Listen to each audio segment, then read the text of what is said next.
r/nosleep. Viewer discretion advised. You're going to notice a woman in your home.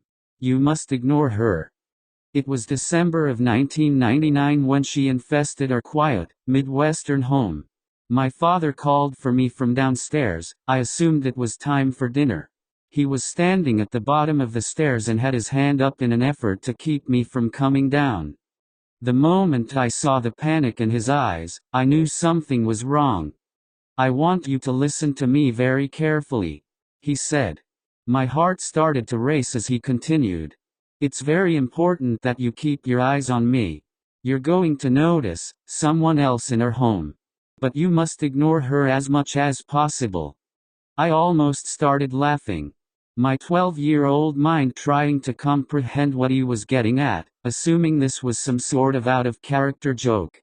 Before I could respond, he continued. "She's going to whisper things, follow you, and whatever else she can to get your attention. It's going to be very difficult, son, but you must never interact with her. I promise she will leave, but only if you pretend she isn't there, and try not to think about her. Promise me." There were so many things I wanted to ask him, but I was too frightened and confused. I managed to spit out, "Okay, Dad. All right, come downstairs. It's time for dinner. Hurry, I've made her stronger just by telling you. But I had to, I can't afford you looking at her by mistake. Trust me. Now stay focused," he barked. I did as I was told and slowly crept down the stairs, keeping my eyes glued to my father's as he backpedaled into the kitchen.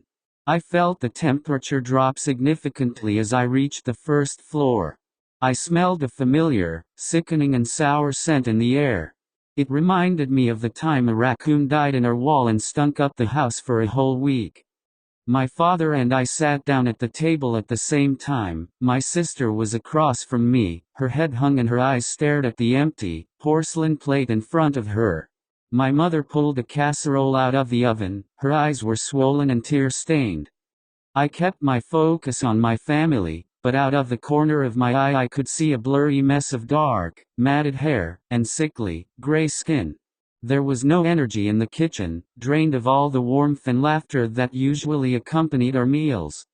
My sister grabbed my knee under the table and whispered, "Can you see her too?" I nodded. "Quiet," my father hissed. The woman walked forward with wet, crackling footsteps. The smell was nauseating. She crept towards the table, stopping directly behind my sister, only a few inches away, and rested a decrepit hand on her shoulder. She winced in fear and stared at me. I immediately put my head down. My mother served our dinner, doing her best to pretend as if everything was okay. I could see my father clutching my sister's hand underneath the glass table in an attempt to keep her from completely losing it. My sister spent the entire dinner with a skeletal hand on her shoulder. Nearly inaudible whispers spewed from the woman's mouth and filled the room like white noise. And that's how we lived for months, doing our best to live a normal life despite the ever-present, unwanted guest. Even if we left the house, she was somehow able to follow us all. Whenever the four of us were in the car, she could be seen in the rear-view mirror or standing on the side of the road. My parents didn't let anyone visit, and never let us stay at friends' homes during the months of hell. We were able to whisper to one another when it was absolutely necessary to discuss her presence, if she wasn't too close.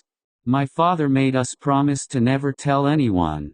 That was the only way to quarantine her, the parasite of attention.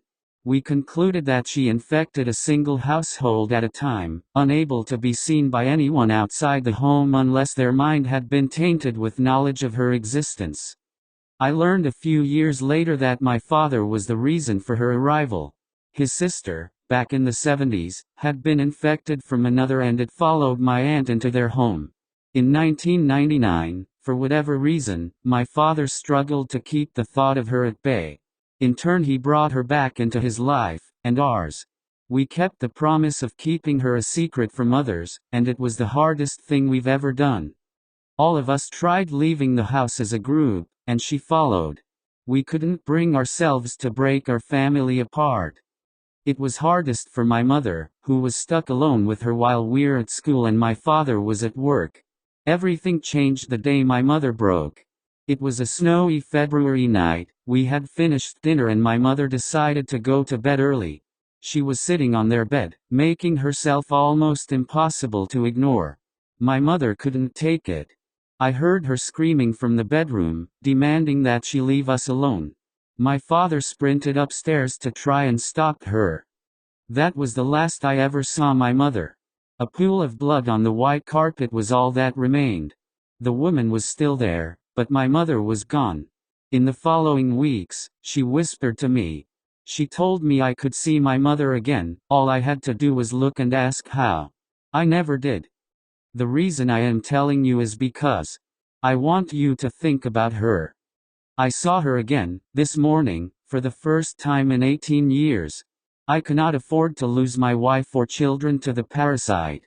I need you to think about her dark hair and gray skin. Think about her in your home, so that she may leave mine. You're already infected, and eventually you're going to notice a woman in your home. You must ignore her. It's for your own good. I'm so sorry.